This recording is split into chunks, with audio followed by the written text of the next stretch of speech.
ఆంధ్రప్రదేశ్ విషయానికొస్తే ఏం చెప్తారంటే దాదాపు కొన్ని నెలలు కావస్తుంది అక్కడ కూడా గవర్నమెంట్ ఏర్పడి ఇంకా ఏ పథకాలు అమలు కాలేనట్టుంది. ఒక్క పథకం తప్ప.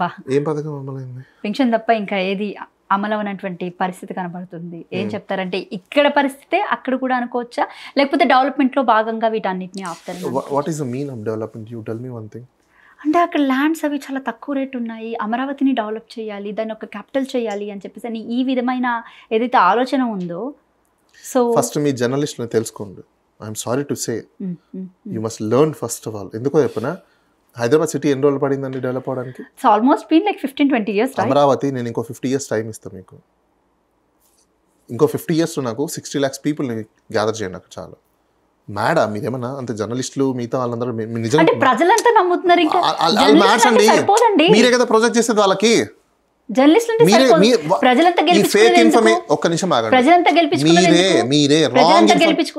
వాళ్ళకి బుద్ధి లేదండి, బుద్ధి లేదా?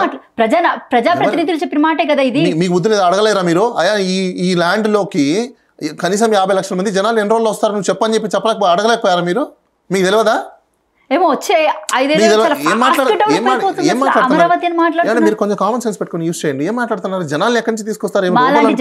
చెప్తే మమ్మల్ని అంటున్నారు అక్కడ. జనాలు ఏమైనా రోబోలు అనుకుంటున్నారా ఏంటి? పిచ్చోళ్ళకి చెప్పండి ఇలాంటివన్నీ. జనాలు రోబోలు అనుకుంటున్నారా?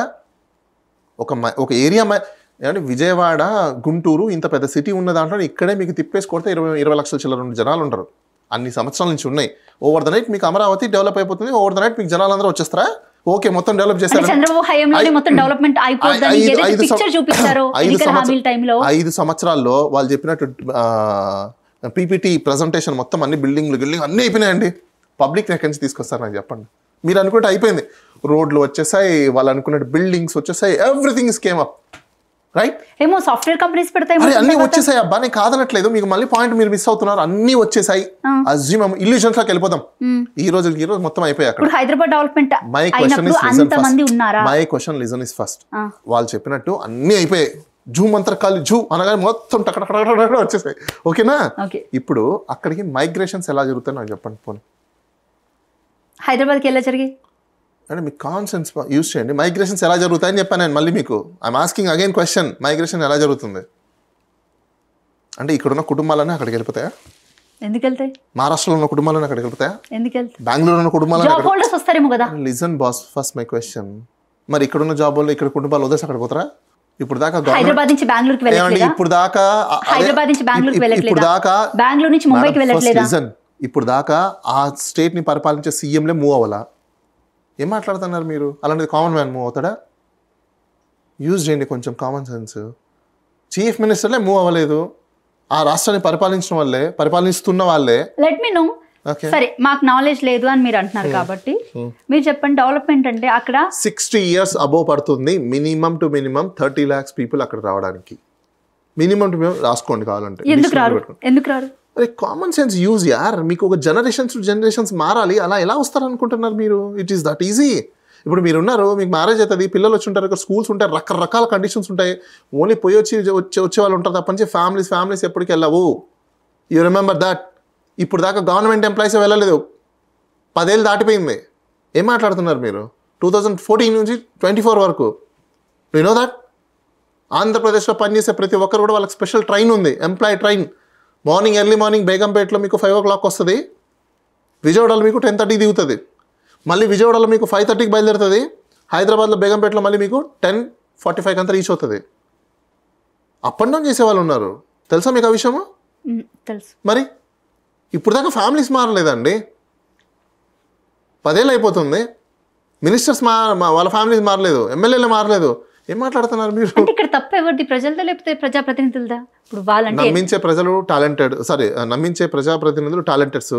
నమ్మకంగా మోసపోయే వాళ్ళ ప్రజల్ని మనం ఇంకేమన్నా మీరే డిసైడ్ చేసుకోండి. నాకు తెలియదు. ఇంకా వల్లభనేని వంశీ విషయానికి వస్తే ఏం చెప్తారు? ఆయన పాపం జైల్లో గడుపుతున్నారు. మరి ఇంకా కేసెస్ పెడితే జైల్లో గడపకుండా 5-star హోటల్లో పెడతారా? అంటే ఇలాగా ఒకటి చెప్పండి, నాకు అర్థం కాదు ఇప్పటికీ. ఏ గవర్నమెంట్ ఉంటే ఆ గవర్నమెంట్ వాళ్ళు ఇప్పుడు వాళ్ళు హ్యూమిలేట్ చేశారని, లేకపోతే ఇలా మాట్లాడారని, అలా మాట్లాడారని వాళ్ళని తీసుకొచ్చి ఇలా జైల్లో పెట్టుకోవడం అనేది ఒక సంస్కృతి అయిపోయింది. ఇప్పుడు జగన్ హయాంలో జరిగింది లాస్ట్ 5 years బ్యాక్. ఇప్పుడు టీడీపీ సేమ్ ఇది జరుగుతుంది. అంటే నథింగ్ బట్ రెడ్ బుక్ పాలన జరుగుతుంది. ఒక పని చేయండి, నెక్స్ట్ నుంచి నాది ఒక చిన్న అపీల్ పబ్లిక్ అందరికీ, వాళ్ళకి వేయదు వీళ్ళకి వేయదు, నేను ఒక పార్టీ పెడతాను, నాకు ఓట్లు వేయండి.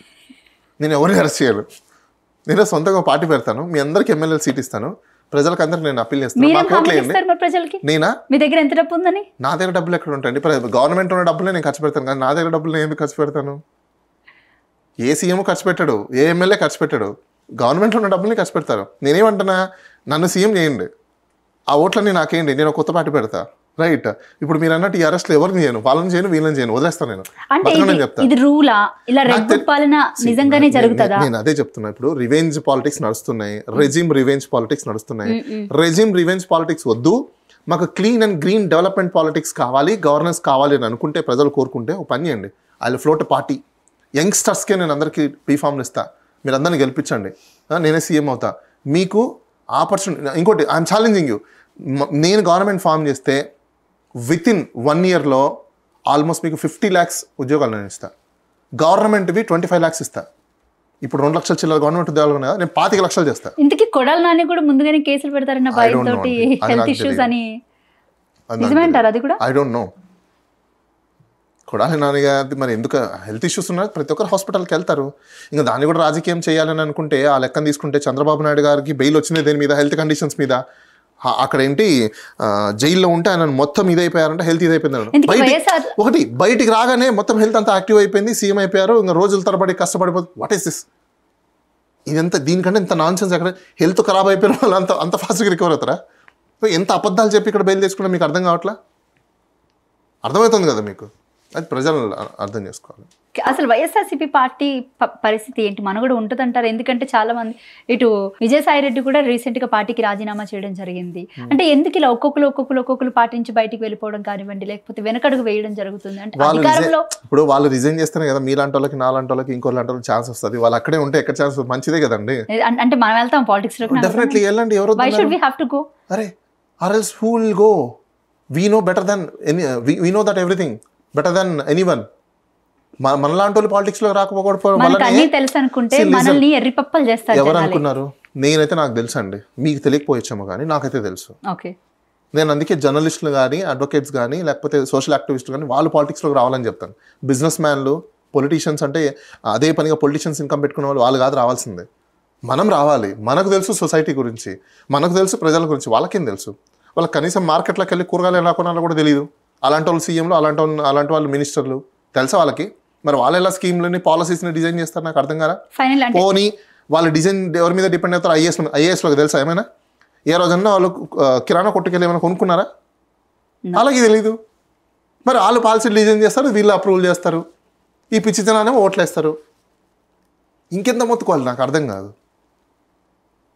ఓకే, వాళ్ళు ఇల్విల్ మీదనో, లేకపోతే వాళ్ళ కుల పిచ్చితోనో, లేకపోతే ఇంకోటి మత పిచ్చితోనో, లేకపోతే ప్రాంత పిచ్చితోనో, లేకపోతే ఏదో పిచ్చితో వేసుకుంటున్నారు, వేసుకోండి. పోయేదేముంది? మీరు అనుకుంటున్నారు ఏదో అభివృద్ధి మేము చెందిపోతున్నాం అని చెప్పి. మీరు పోతారు, ఏదో ఒక ఏజ్ వచ్చిన తర్వాత మీ పిల్లల భవిష్యత్తులు ఉంటాయి, రేపు వాళ్ళు తిట్టుకుంటుంటారు, ఇంతే, అంతకు మించి ఏం లేదు. నిజంగా యూత్ గురించి మీరు ఆలోచిస్తే ముసలోళ్ళు పరిపాలించడం ఏంది? నాకు నాన్ సెన్స్, నాకు అర్థం కాదా. ముసలోళ్ళ దగ్గర మేము ఊడిగం చేయాలన్నా? మీరు మాకు గైడ్ చేయండి, మేము పరిపాలిస్తాం. పగ్గాలు మా చేతికి ఇవ్వండి, మేము చూసుకుంటాం. మరి 24 గంటల మొత్తం మీరు అయిపోతే ఇంకా మేము ఎందుకు? నాకు అర్థం కదా. మరి మేము కూడా ముసలి అయిపోయినా, మేము అప్పుడు మాకు ఆశ ఉంటే మేము కూడా ముసలం అయిపోతాం. ఇదే సొసైటీ.